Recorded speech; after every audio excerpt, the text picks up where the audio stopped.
Deus não é machista. A gente está aqui meditando no que há de princípios no livro de Deuteronômio, que seria a reformulação das leis de Israel, para que eles passassem a habitar num lugar seguro, num lugar fixo. E aqui, de forma meditativa, devocional, eu quero dizer para vocês isso. Deus odeia o machismo. Olha só o que diz Deuteronômio, no capítulo 16, versículos 20 e 21. Ou melhor, versículo 21 e 22. Não estabelecerás poste ídolo, plantando qualquer árvore junto ao altar do Senhor teu Deus que fizeres para ti. Nem levantarás coluna, a qual o Senhor teu Deus odeia.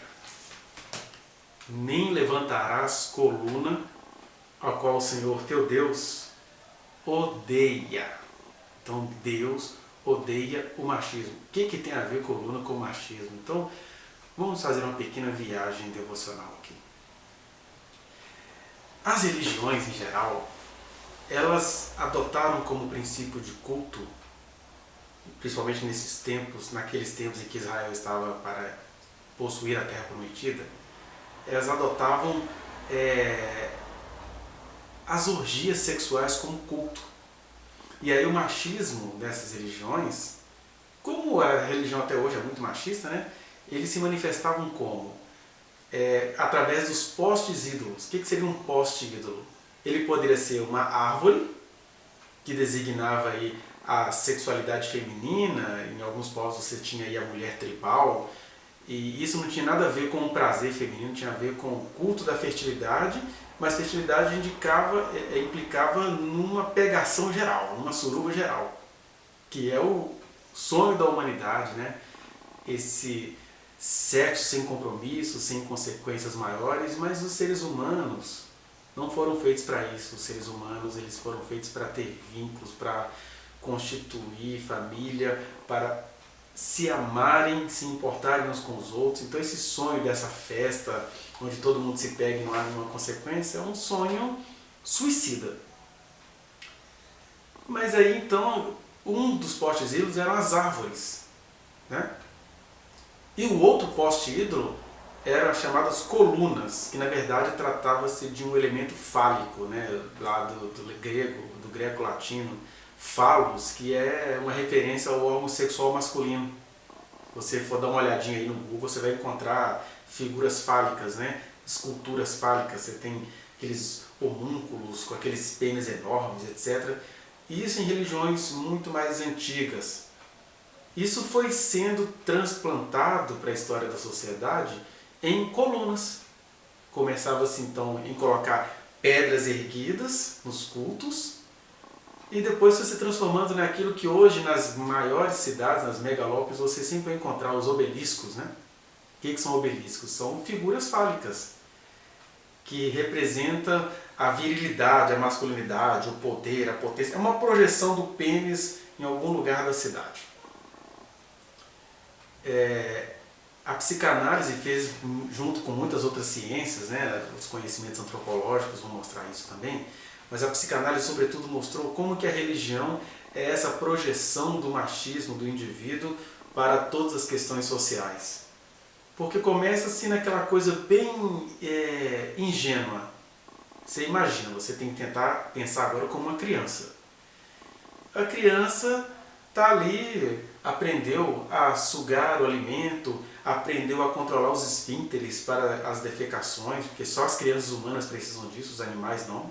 Né? Eles têm instinto, eles já fazem suas necessidades em locais que eles vão demarcar. Agora, a criança humana teve que aprender a controlar os esfínteres. Só que chegou numa fase, e todos nós passamos por ela, só que a gente não se lembra dela, e até por um bom motivo, que as crianças olham e falam assim, engraçado, os seres humanos, uns têm uma coisa ali pendurada entre as pernas e outros não têm.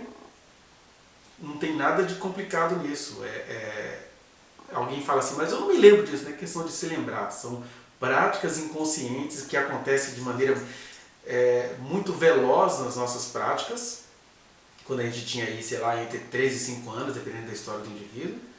mas que elas também, com toda velocidade, já implicam em muitas práticas e fantasmas e fantasias sociais. Uma delas é esse. A criança vai olhando assim, pensando numa criança mais ocidental. Engraçado, os meninos que têm o falo, eles são tratados de maneira mais libertária, podem fazer tudo o que querem. As meninas que não têm o falo, elas são até maltratadas, então a feminilidade ali já começa a ser vista como algo inferior. Mas aí o problema não está na criança, está na cultura que foi mostrando isso para a criança, né? Mas não vamos falar aqui de psicanálise. Eu só queria dizer que a psicanálise foi mostrando que na medida em que o sujeito vai crescendo, se desenvolvendo, se relacionando com a sociedade, ele vai projetando essa virilidade nas construções. Daí os obeliscos, daí os postes de ídolos, os altares. E não é uma mera questão de diferenciação entre macho e fêmea. Porque no sentido reprodutivo tem o macho e tem a fêmea. Na natureza o macho significaria a demarcação do território, tem aquela disputa de qual macho vai pegar quantas fêmeas, etc. Mas a demarcação é outra no sentido para os seres humanos. É que os machos humanos, eles passam a se olharem como superiores às fêmeas. E as fêmeas também passam a olhar os machos assim, né? E isso tudo é transportado para as construções sociais, para a nossa vida em sociedade, e também foi transportado para os cultos, para as práticas de veneração. Até esse nome veneração vem da deusa Vênus, né? De venério, de veneração.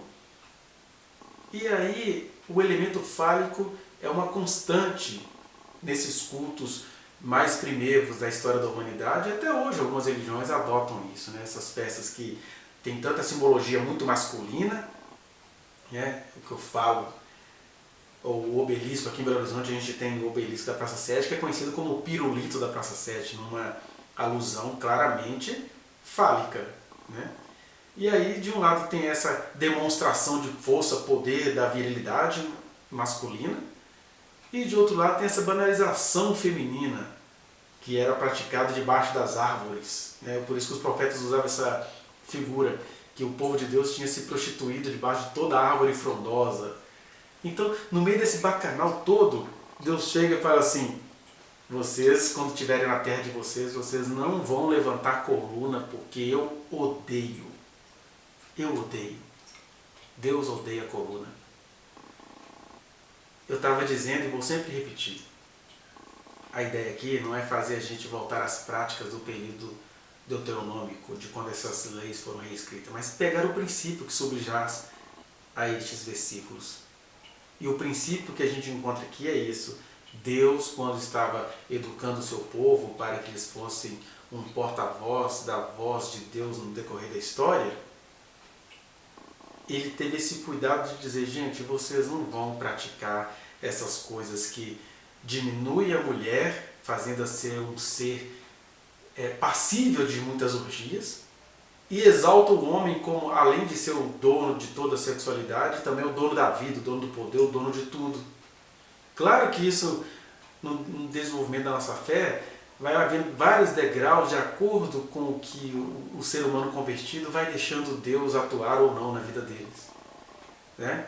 Daí, quando você vai olhar, por exemplo, nas cidades gregas, ali, igual Corinto, o Paulo dizia: olha, é importante, neste contexto cultural, que a mulher não ensine na igreja, porque o fantasma do poste ídolo estava lá, mulheres ensinando em público, uma mulher ensinando. Eu nunca vou conseguir olhar para uma mulher ensinando. Uma mulher ensinando é meu objeto de desejo. Mas quando Paulo fala isso, ele não estava querendo ali implantar o machismo, ele só estava querendo conversar com o machismo vigente, num período onde mulheres não tinham direitos. Era prudente que elas não ensinassem em público. Mas graças a Deus, que também nos concedeu caminhar pelas ciências biológicas, pelas ciências sociais, pelas ciências humanas em geral, que a gente vai aprendendo que essa construção toda é humana. Foi feito pelos homens, não foi Deus que criou a mulher inferior ao homem, nem criou o homem para liderar a mulher. Deus criou o casal, Deus criou pessoas. Por isso que ele diz que ele odeia o poste ídolo, porque não queria que masculinidade fosse adorada. Ele não queria que feminilidade fosse exposta como a árvore frondosa para ser comida por todo mundo. Porque, não sei se você compreendeu, o machismo aí se apresenta de duas formas. Ora, colocando esse suposto feminismo liberal, que é liberal só para os homens, faço tudo o que eu quero e depois eu falo que foi a vontade dela. E outra hora ele se manifesta com esses elementos fálicos. Ó, aqui sou eu sou o líder, cala sua boca diante de mim. E aí Deus chega e fala, vocês não vão levantar coluna, porque o Senhor teu Deus odeia. E por que Deus odeia a coluna? Porque Deus não criou o homem para ser superior à mulher. Coluna, né, quando a gente psicanaliticamente projeta o órgão viril masculino nas construções sociais, a gente acaba ficando seres de imagem, né? O que importa é a imagem que você produziu. O que importa é as demonstrações de poder. Às vezes você não tem poder nenhum, mas você demonstra. O show, o espetáculo, isso tudo tem a ver com fantasmas fálicos que estão dentro de nós. Mas que aqui, falando da devoção ao Senhor, cada um de nós pode corrigir isso de joelhos, na nossa intimidade, falando, Senhor, eu só quero ser um homem cheio do Espírito Santo, eu não quero ser macho no sentido de ficar propagando a minha virilidade. Por quê? Macho eu já sou no sentido de ter o órgão masculino que vai levar um gameta feminino para a reprodução das espécies, né, no caso da espécie humana. Agora, por que eu tenho que projetar isso, inclusive como um instrumento de superioridade às mulheres? O bonito é que Deus aqui chega e diz, eu odeio as colunas. Porque o culto a Deus então virava um ritual machista, né? Mais do que um ritual macabro, é ser um ritual machista, porque você considera o macho superior a todas as coisas, o macho humano superior a todas as coisas, incluindo as mulheres, que passa a ser um detalhe. Daí, quando você vai ler nas próprias escrituras, você vai lendo que os homens tinham várias mulheres e que as mulheres nem podiam falar em público. Você não vai encontrar sacerdotes ou sacerdotisas, que aí é Deus conversando com aquela cultura. O que aquela cultura podia suportar? Aquela cultura não suportava sacerdotisas porque eles iam querer fazer o quê? Aquela prostituição cultica. Agora, nós que estamos no século XXI, que já passamos dessas questões, Deuteronômio tem de ser um constante Deuteronômio em nossas vidas, uma constante reformulação. Olha, iluminou mais um pouco na minha alma. Eu não preciso ser machista e não preciso ser machão. Eu só preciso ser um homem evoluído conforme a vontade do Senhor em mim. Deus se manifesta assim a história toda, né? Se nós temos aqui um versículo dizendo que Deus odeia a coluna, esse símbolo fálico, por outro lado, quando você vai lendo as Escrituras com a leveza que elas têm de ser lidas, você vai vendo Deus se manifestando, por exemplo, na boca do profeta Isaías. Olha, eu estou ofegante, estou dando grito como os de parturiente. Ai, que Deus mais viado para uma tradição religiosa machista que adora a coluna. Você vai ver Deus em pessoa em Cristo Jesus, que por ser solteiro era visto pelo pessoal da sua cultura como um menos homem. Para os judeus, um homem que não se casava, ele era menos homem, ou seja, ele era um viado. E Jesus não estava nem aí para essa feminilidade que lhe era atribuída, porque ele estava dizendo o seguinte, pouco importa se você precisa ter um falo para mostrar. Falo não é para mostrar. O homem tem de viver como homem, não demonstrar masculinidade. E aí, ele que era homem, visto como viadinho pela sua cultura, ele também fala, Jerusalém, eu queria acolher vocês como a galinha acolhe os seus pintinhos. Ele não tinha nenhum problema em se comparar a elementos femininos da natureza. O apóstolo Paulo também, que vem de uma cultura fálica judaica, ele chega e fala assim, gente, eu vou contar para vocês uma coisa que vai ferir o poste ídolo que vocês têm cravado dentro de vocês. O Espírito Santo geme por cada um de nós com gemidos inexprimíveis. Gemidos inexprimíveis, coisas insuportáveis para uma cultura fálica como a nossa. É interessante que esse outro termo que é usado aqui, né, que é o poste ídolo, o original hebraico dá a ideia de reto, que era um termo dúbio, significava tanto reto, né? Aquela coisa correta quanto aquela coisa que estava preparada para receber uma intervenção de fora. Então você tinha o poste, o ídolo e a coluna. Ou seja, eram sempre alusões ao machismo e a esse machismo estuprante que entra invadindo tudo. E aí Deus chega e fala aqui pra gente: eu odeio cultos que são baseados em colunas. A gente tem que pensar nos nossos cultos, né? Eles são tão excludentes. As mulheres, quando muito, elas são aceitas no cântico e alguma outra coisa que você considera inferior, porque nada disso é inferior, mas inconscientemente as pessoas consideram e ficam elegendo o que é para homem, o que é para mulher. E não tem isso, não.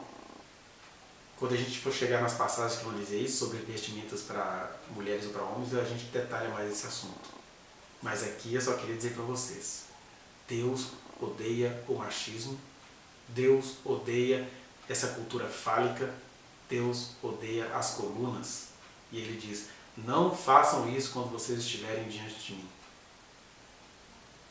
Porque, como vai dizer o apóstolo Paulo lá na frente, em Cristo Jesus não tem diferença nem cultural, não há diferença nem de classe social, e muito menos haverá diferença entre homem e mulher, porque todos somos pessoas em Cristo.